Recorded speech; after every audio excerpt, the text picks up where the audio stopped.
Just because you are low on funds in your bank account does not mean you have to have no fun on your dates. So we're gonna do a quick and dirty 20 free or extremely cheap date ideas that you and your significant other, spouse, heck, even your friends if you want to, can do together to have fun on a budget. Number one, go for a hike. Just get outside, get some fresh air, enjoy nature. You're gonna enjoy it, I promise you that. Number two, go explore a new area of your town, your neighborhood, your city. It is so much fun to venture around and see the things that have changed, that are coming, that are gone, and just to reminisce. Number three, have a game night together. I'm sure you have some board games, cards, maybe an old gaming console stored away somewhere. Pull those out and just have a good old-fashioned competitive game night. Number four, volunteer together. Not only is it good for you and your relationship, but you're also giving back to others while in the process building up your own relationship.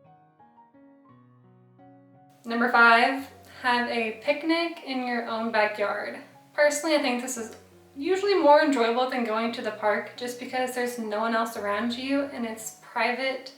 It's usually a little bit more quiet sometimes too, depending on where you live. And or if you don't have a backyard to call your own, just go to your local park because there are plenty of private spaces there too if you look hard enough. Number six, for all of my fellow ex-athletes, current athletes, or just those that love to get moving, go shoot some hoops, go play a round of tennis, pickleball, just get moving. And for all of my fellow old soccer players out there, go play a round of crossbar and see if you still have it.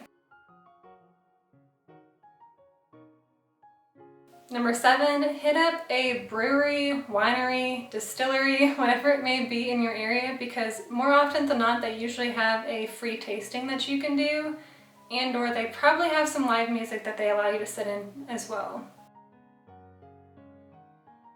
Number eight, go to a library and or a thrift store or a used bookstore and pick out a book for each other and then go back home and have a cozy reading night. Number nine, make use of all of the free festivals and concerts that are in your area. There are probably more concerts, festivals, art festivals, church events, whatever you can name. At least that's what I had growing up in my area.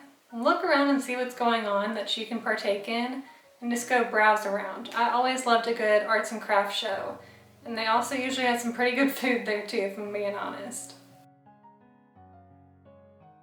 Number 10, check out the local art museums, art galleries, or just general museums as well, because more often than not they do have at least one free day out of the month, and or some are just generally free to the public, some of which are funded by your tax dollars.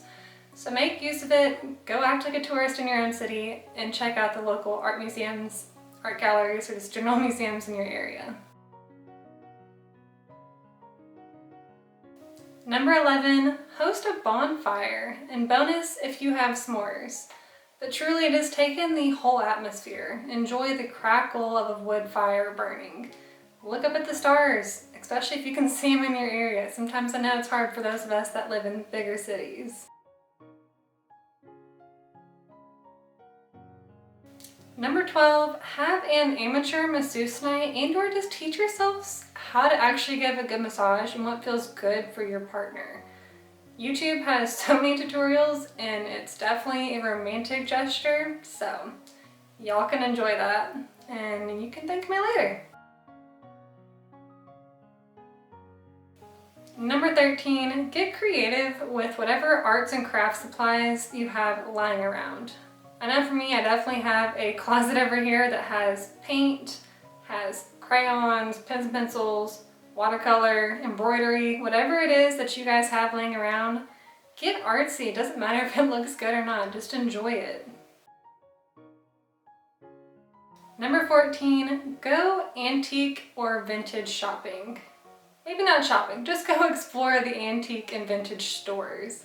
It is so much fun to just wander around and see what they have, especially the ones around us seem to have some furniture from like the 1800s even. And while I'm not going to buy it, it's sure fun to look at. Number 15, have a good old movie marathon. It's like the upgraded version of Netflix and chill. And it's even better when you guys pre-plan it, that way you have some snacks and popcorn ready to go so you guys can just enjoy being cuddled up on the couch or your bed or whatever it may be. Number 16, work out together, whether that be a workout class or training for a race or a marathon. There's something so uniting about pushing each other past your limits and just doing something that is overall hard. Number 17, build the floor plan to your dream home. There are plenty of online softwares that you can use to do this that my husband and I have checked out. I will leave them down below. And or if you're more of an archaic person like me, just go grab yourself some paper and a pencil and just go to town. This will bring up so many good conversations, and it's just a really unique thing to do with each other. Number 18, cook dinner together from scratch. This is so much fun because you don't typically set aside the time in a weeknight or even on a weekend for a lot of people to cook a good homemade dinner from scratch. Nothing pre-made, and I'm talking like maybe do some homemade pasta, something that's a little bit more intensive, that seems more like a special occasion thing. But truly it's whatever suits your fancy, just have fun with it. And I think that this one's really good because, in my opinion, food is like the sixth love language that they had left off. Number 19, teach yourselves how to dance, especially how to slow dance. Odds are you have a wedding coming up, but honestly, more importantly, it's just romantic. So, enough said on that one. Number 20, just go for a walk around your neighborhood, a local park, and just be present with each other. Open up about everything that's going on. This is something that is just so simple, but is so just soul level deep that makes it so unifying as a couple. Just take the time to talk about your new dreams and goals or just what's going on in your heart. But anyways, those are my 20 free or extremely cheap date night ideas that I hope you guys take the chance to try out. If you do, let me know down below. Also, if you got this far, please feel free to like and subscribe. It would mean so much to me. And if you have any date night ideas of your own that I didn't include, please feel free to leave them down in the comments below. I'm sure everyone would appreciate it, and I would love to hear it. So, thank you guys, and I hope you have a lovely rest of your day. Bye.